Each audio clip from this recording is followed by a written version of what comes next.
What's up? What's up? It's time for Done Way Past Funny with your host, G.D. Fenderson.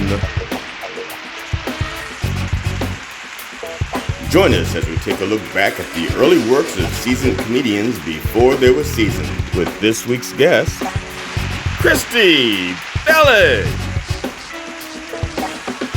It's time to get down and get dope with Done Way Past Funny.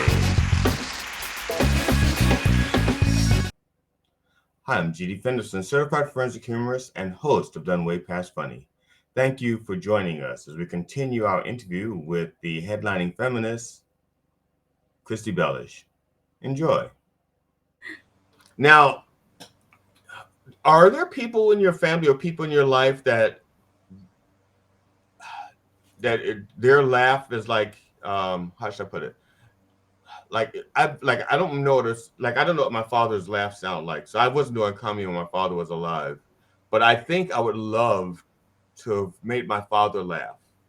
Oh, I don't know, because he, like I said, he died when I was 8. I didn't start doing comedy till I was 54, so he was like way beyond the state where he'd appreciate my humor. well, he's watching you from the heavens. But I don't know if he's laughing still. Still don't know if he's laughing. And my mother, my mother thought I was funny as long as she wasn't the brunt of my jokes. Oh. Then she's like, where the hell did you get that from? And again, that was before I was doing comedy. My mother, before I did my mother, I did my first time on stage. First time I went on stage to do comedy was when I found out my mother was terminally ill. And so my mother never really got to see me do comedy. What I'm trying to say is, like, so is there somebody in your life that you, that their laugh, when you hear their laugh, it just like gives you this really googly or warm, glittery feeling inside your chest, the cockles, or whatever you want to call that spot in here? So I had like a comedy angel. Mm-hmm. One of my best friends who passed away in 2017, his name was Joseph Rocha. And my first few years of comedy, he was like my comedy bestie, my comedy mentor. He passed away very suddenly in 2017. But when I was first starting, like he literally protected me. He literally took me under his wing when I was really young, or not really young, but a young comic, like starting comic.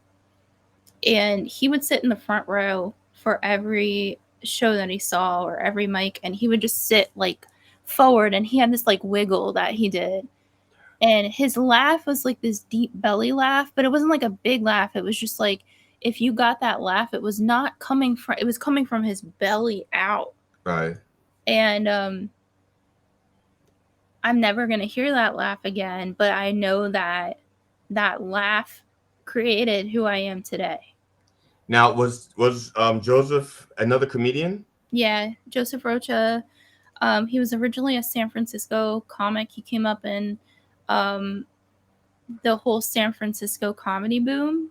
And he used to teach Judy Carter's comedy class. So that book, the comedy, I forget what it's called, but he used to teach that class. And he, like, him and his friend Paul, who's still a friend of mine today, taught that class and still teach those like backgrounds. So that is kind of like who taught me, but he comes from an improv background. So we used to go to a place called Washington Square Park, Mm-hmm. New York City, and we would do comedy underneath this archway that has very bad history, but the park itself, you can go and just do stand up, and we would do improv in the park. And that's a part of my life. Like, I can never go back to New York City and recreate that. That's a piece of my life that I really cherish and honor. But his laugh, like his sound, the sound of his voice, like how he was a contrarian. He's a lot like you. Like, he really he challenges society. He thinks, he ponders, and he really would just like really get my brain thinking about things. But I'll never forget him in the front row, just like attentive. And that was my comedy brother, big brother in a lot of ways. Now, can you do you know what made him tick? I mean, could you write, let me say, if you wrote a new bit today, could you write it and go like, oh, Joseph would crack up at this part right here. I mean, in other words, do you know what made him tick? Could you Yeah. write that in there? Um, He liked unique people. I think, like, going back to your original question about like PC culture, I think the freaks and the weirdos in comedy are being shoved out into the fray. I think I'm a freak and a weirdo, right? And he was a freak and a weirdo, and freak and a weirdo recognize game. You know what I'm saying? So like, I love fucking like when you're talking about comics. I mean, like Sam Kinison, a freak and a weirdo. Joan Rivers was a queen, but freaking a weirdo. Like, not meaning like, oh, these crazy people, but these people who challenge society and like aren't afraid to be different. Roseanne Barr, for however people look at her on Twitter, on Ambien, she really did shift the frame of culture. right, She was not like this demure woman. She's a woman challenging what women do. Fucking Monique, fucking, all these people who are outside fringe. And he was a fucking fringe. He loved fringe. The weirder, the better. So, like, when I get weird on stage, I do think, like, this is weird. Let's go with it. Like, let's go freaking weirdo here.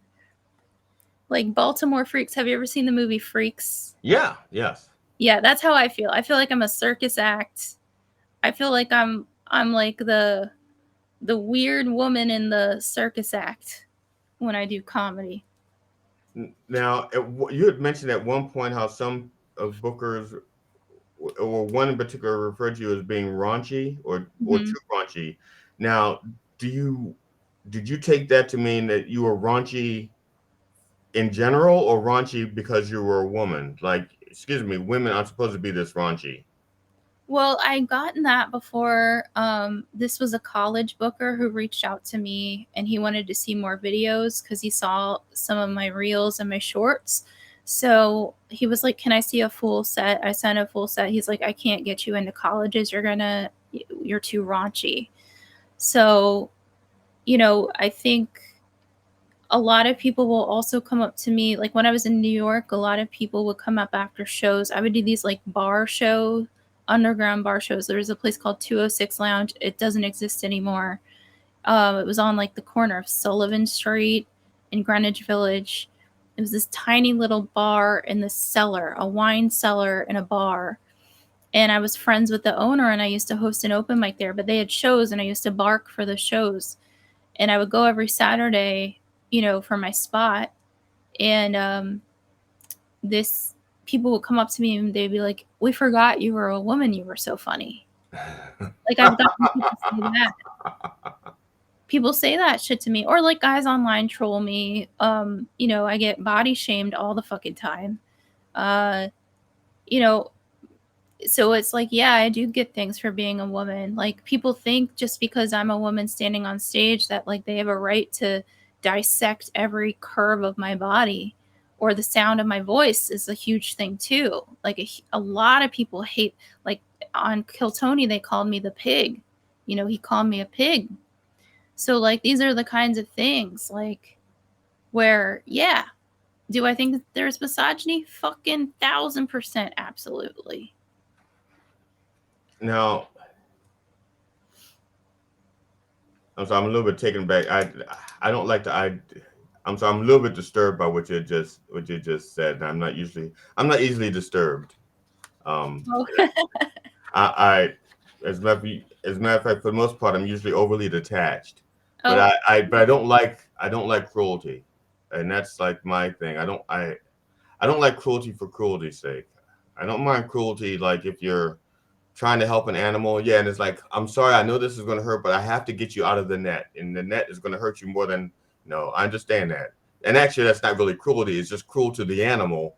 You're trying to rescue the animal. That I understand, but cruelty for cruelty's sake, calling someone name unnecessarily, it kind of bugs me.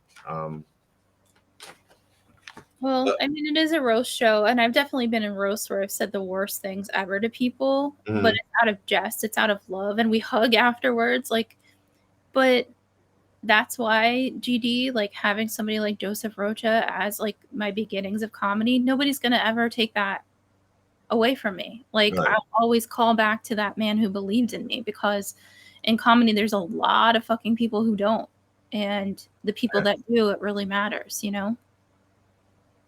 Yeah. Now, if you were to teach a comedy class to young t- pre pre well, I don't want to say prepubescent, but I want to say teens. They could, but um, is there like a particular lesson that you think that you could impart to them? That, I mean, I hate to try to get you to encapsulize what you've done into a like a like a little what's it called for when you have the lesson plan for the year? Uh, Curriculum. yeah, but I thought they started with an S or something. I can't. Oh, syllabus. Yes, yes. Trying to get you to, you know, take your years of comedy experience and knock it down to like a syllabus. So you can, so if somebody wants to take your class, what would they learn from you? I think that's what I'm trying to say. So I've never asked anybody that before, which is why I didn't have all the words ready for me. Again, it takes a while to get for the words to work through all of the hair and get to the mouth. Sorry. Well, I would say I'm the worst teacher ever. I think comedy classes are shit. Please don't spend all your money on that. But if you, it does help people with structure, and for everybody, it's different. I would say get on an open mic and just talk and keep doing it and keep getting on stage and keep fucking up, keep failing, because that's what this is all about. And right now I'm failing big time. So, also know that an old ass lady had learned from my mistakes, and hopefully don't go out and make mistakes actually. Um, to young comics, it's like, I'm 10 years in, and I'm still trying to figure it out, and I still love it. But there's ebbs and flows to everything. So if you're a syllabus would be like, for your first 4 or 5 years, it's just all about finding your voice, figuring out what you can say, and also probably saying the thing that's terrible. Film your sets so you can go back and watch them, or at least tape them, like voice record them. And then also, like, there's a lot of politics involved in this stuff. Please don't compare yourself, because I do it all the time, and that's a big mistake I've made. You're trying to figure out an instrument, whether people agree or not, and this is an instrument of voice. So, it's very deep, it's very vulnerable, and everybody's style is going to find them. One day you're going to click, you're going to be on stage, and you're going to be like, I'm a one-liner comic, I'm a rant comic. You could start out as a one-liner comic, like all these different things. Let yourself flow, like, fuck it up, go try different things, do some psychedelics. So let's see here. Now you lived in your car for a little bit. Yeah, on and off, yep. What type of car? Well, I had a bad car accident in February of 2021. So right after Kill Tony, I was like fully on the road. It was a Hyundai Elantra. And the car I have now, I won't disclose, but it's a pretty good car maker. And the reason is just because when you're on the road, there are creepy people. Right. So I try not to say what car I have, just based on a previous experience. I was just trying to find out, did you try to find something a little bit more roomy so that in the event that you have to live in it again, you'd go like, okay, the last car didn't have leather seats, so this time I want leather seats just in case. Oh. Not that you want to be living in your car again, but I'm saying, but now you know it's a possibility. It's a possibility. It's like, okay, it happened once, it could happen again. So the new car, I would like to have for it to have indoor plumbing. Just say, Oh, say well, so. I'm at the point where it's like, does it get good fuel mileage, Yeah. and what can I afford? That's where I'm at right now. But ultimately, my dream would, I want to graduate out of the car. I love doing long road trips, but it would be nice to have hotels on a regular basis. That would be lovely. I would love a camper van lifestyle at some point, but not permanently, because ultimately I want a farm of my own.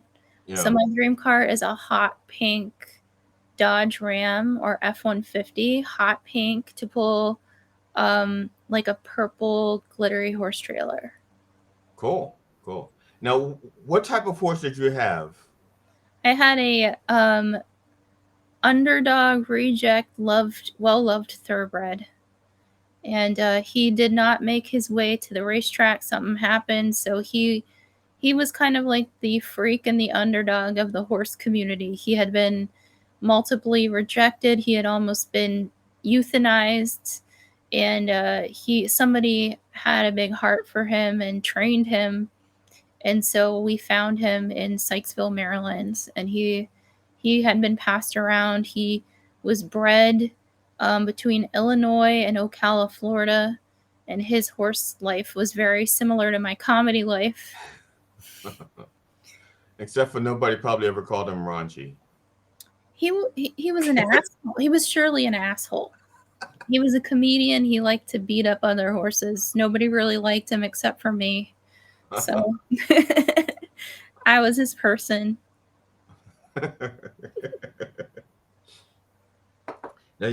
Now have now we talked about some of the places that you've done comedy that were favorable to you, like Arizona. I think you said Wyoming. I didn't write that one down, but um, did you have you done like senior centers?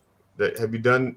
Oh yeah, Jim Bryan. He had a senior center up in Harrisburg that he used to do, and I did a show there, and I was extremely dirty and raunchy, and they loved it. They let you get away with that? Yeah, they loved it. They had like a living, like a nursing home. See, that's one of the things I don't understand is because I keep being told at senior places, like they tell me that I need to be clean. And Hmm. and my thing is, wait a second, the very word you don't want me to use, they perfected. You Yes. know, I mean, if I, like I can't say nigger because they overused it. They are the ones who started it. And I can't use it back now. That's not fair. No, and they know the words. They know all the dirty words. They know. They probably, if I wanted to tell a dirty joke about three cowboys fucking in a barn, they probably heard that version like 40 years ago. Yeah. Only it wasn't a cowboy, it was a ranchero. You know,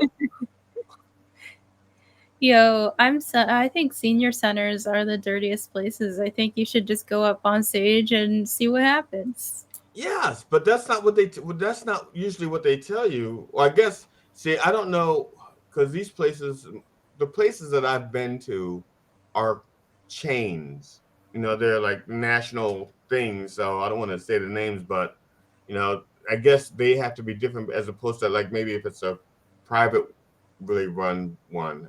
If it's privately run, then you don't have to worry about the name brand. You have your 15 people, you know them, and they're not going anywhere. So, I don't know. I was just wondering if you have you been there because again, I don't like to think of you as raunchy. I just think of you as Kristy. Oh, I just think of you as Kristy, and this is what you do. I don't, you know, I've had somebody tell me, "Man, you're really funny, but you're not raunchy enough."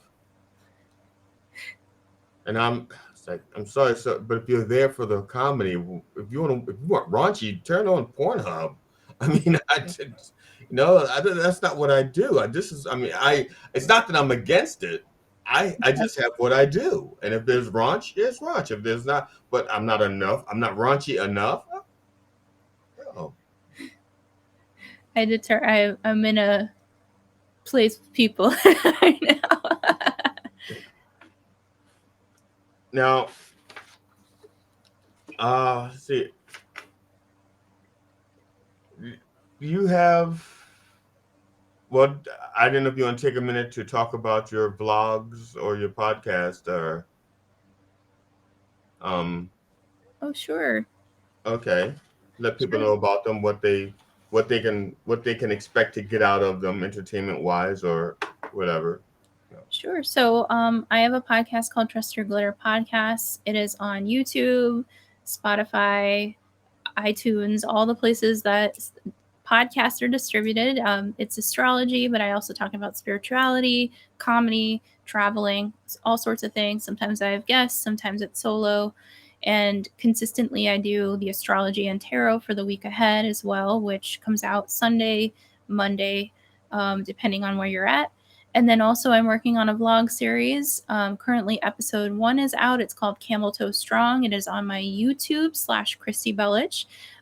And also, this Friday, I have episode 2 coming out, Camel Toe Strong.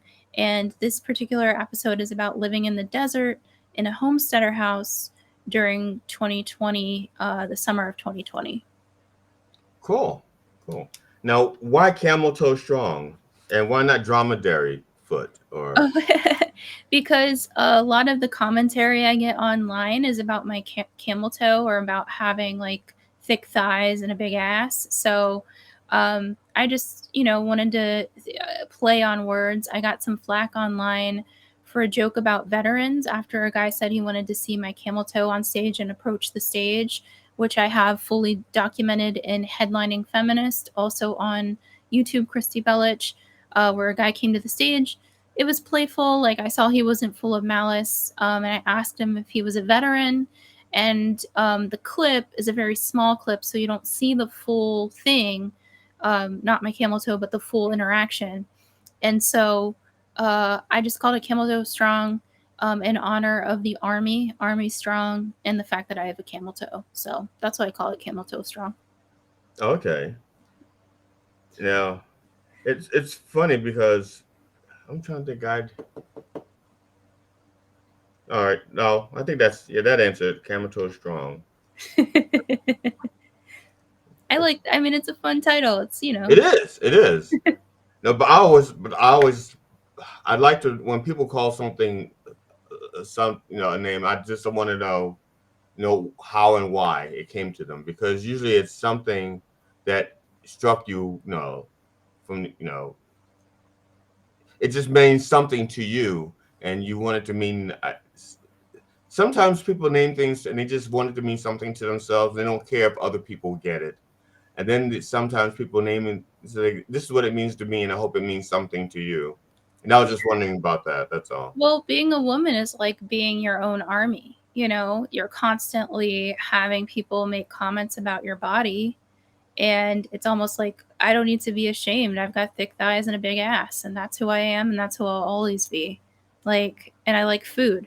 And so, I'm sorry, I love food way too much. I love food. My love for food is far more exceeding than some guy on a toilet's opinion about my thighs. Like, nothing makes me happier than a delicious crab cake from Waterman's outside of Ocean City with some nice Old Bay fries than some idiot's opinion about my body. So camel toe strong, I'm still eating crab cakes and French fries. Fuck all y'all. Now, in your travels, have you ever come across like a small venue? Well, not I don't mean to perform in, I mean to eat in, a place to eat, and you thought to yourself, "Oh, this place is so good. I'd like to be their spokesperson." Well, again, my tastes are very, may I say, like trashy Americana. Um, I've been to a lot of venues. I've eaten a lot of chicken fingers, and I will say, out of all the places, Morgan, Utah, the Stoddard Inn has some delicious chicken fingers that I still think about to this day. Wow. Yeah, I like my chicken fingers with ketchup or honey. So yeah, they're delicious. I'm thinking about them right now as I speak. They're just the perfect amount of like crispy to juicy. And what's it called again? The Stoddard Inn. Stoddard, like Stoddard, like the rocket scientist. Sure. And some people are like, because I haven't referenced Stoddard and rocket science in a very long time. So Stoddard in. Yes. I'm just making notes because I see if I can find a caption, picture or something, maybe their menu. And so if they reached out to you, would you be like their spokesperson for free? I mean, for like Oh, what you know, legit. I would eat those chicken fingers. I would ASMR mukbang that shit.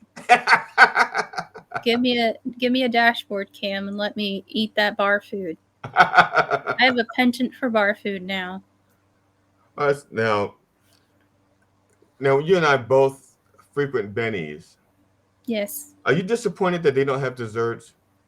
I'm lucky if sometimes I can get food. Last week I had pizza. I shared it with everybody. It's bar food. I've worked in bars before. I will say I used to work at a place called the Main Street Bar and Grill, which has changed its name a couple times, called Oliver's, then the Main Street Bar and Grill, and I think it's back in Oliver's now, the name. Mm-hmm. Laurel, Maryland. The best crab pretzel I've ever eaten. Wow. And then the cook used to make me a special sandwich for me because I didn't want to get fat when I worked there because you had to wear short shorts. Right. So I was like, I'm only eating grilled chicken. So he made me a grilled chicken veggie, like club sandwich, just special. And the way he made it was so perfect. Like, but it was like a special order. So we would like grill the veggies super special, the grilled chicken like super perfect. So like I still remember that to this day.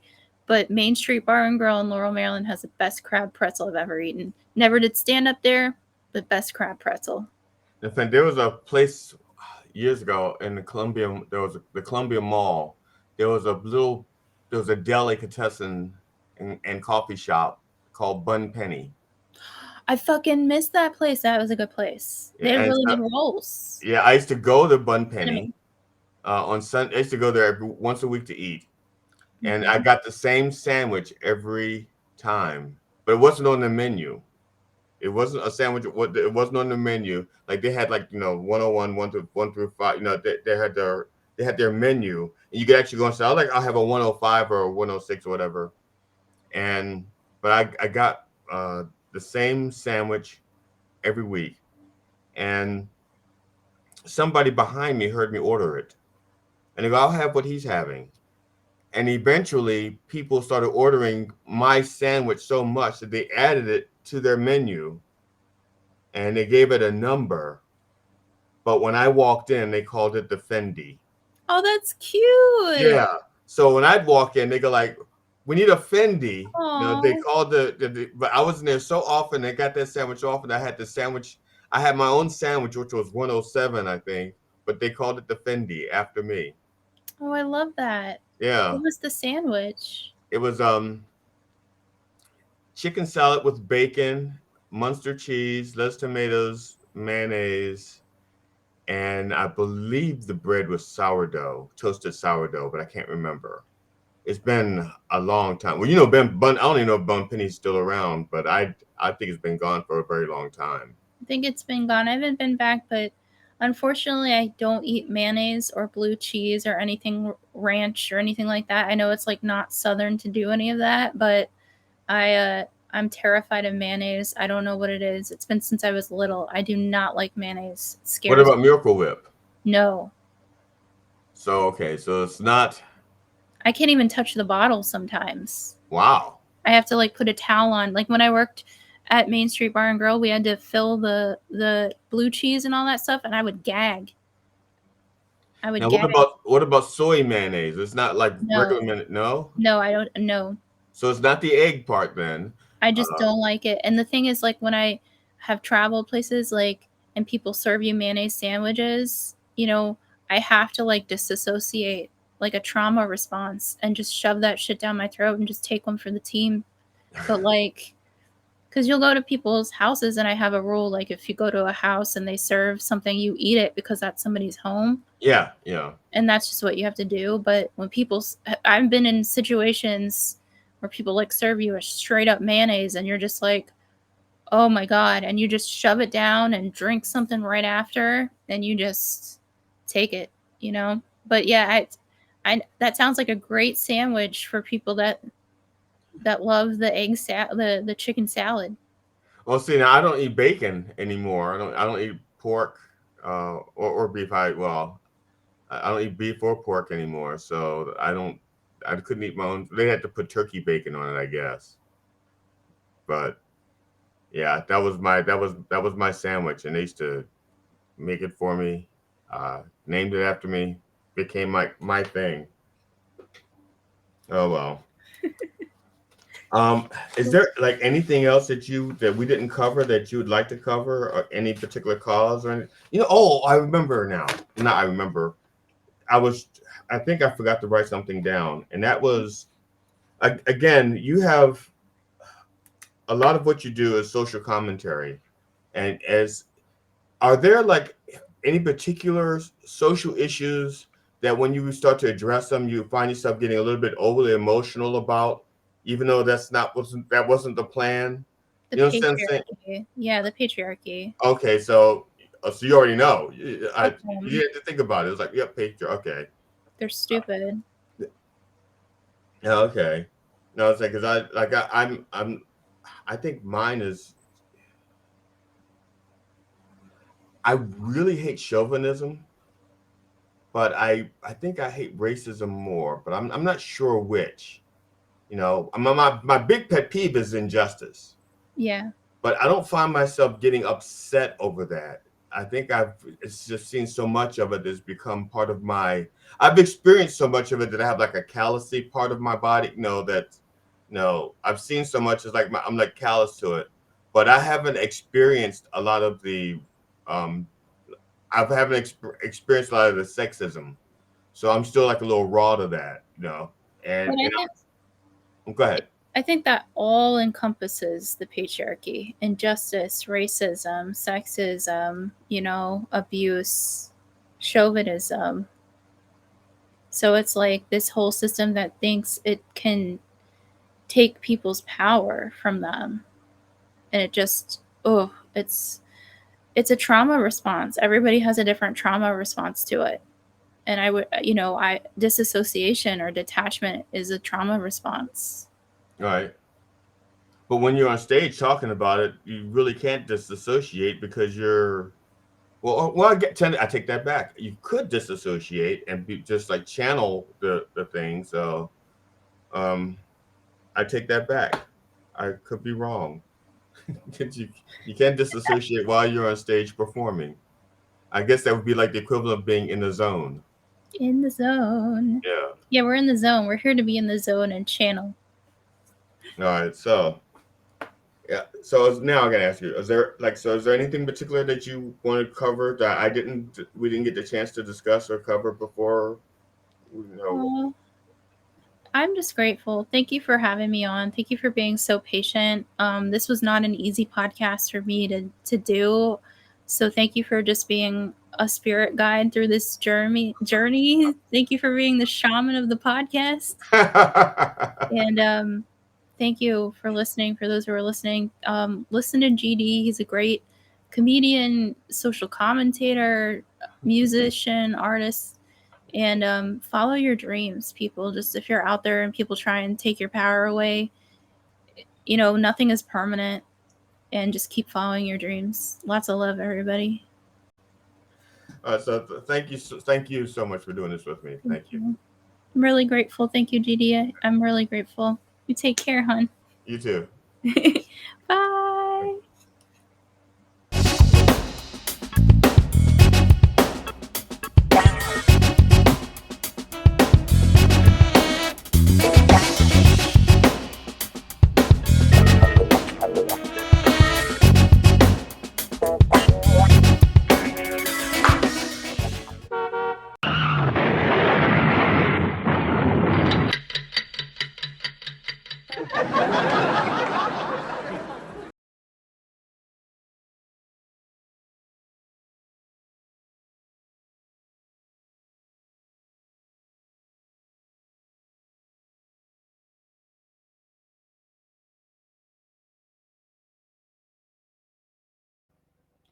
Hi, I'm G.D. Fenderson, certified forensic humorist and host of Done Way Past Funny. Thank you for joining us as we continue our interview with the headlining feminist, Kristy Belich. Enjoy.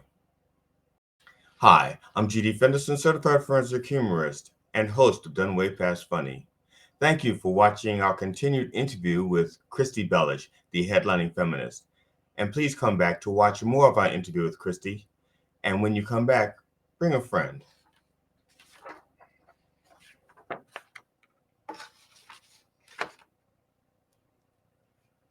Hi, I'm G.D. Fenderson, certified forensic humorist and host of Done Way Past Funny. This is the conclusion of our interview with guest Kristy Belich, the headlining feminist. Enjoy.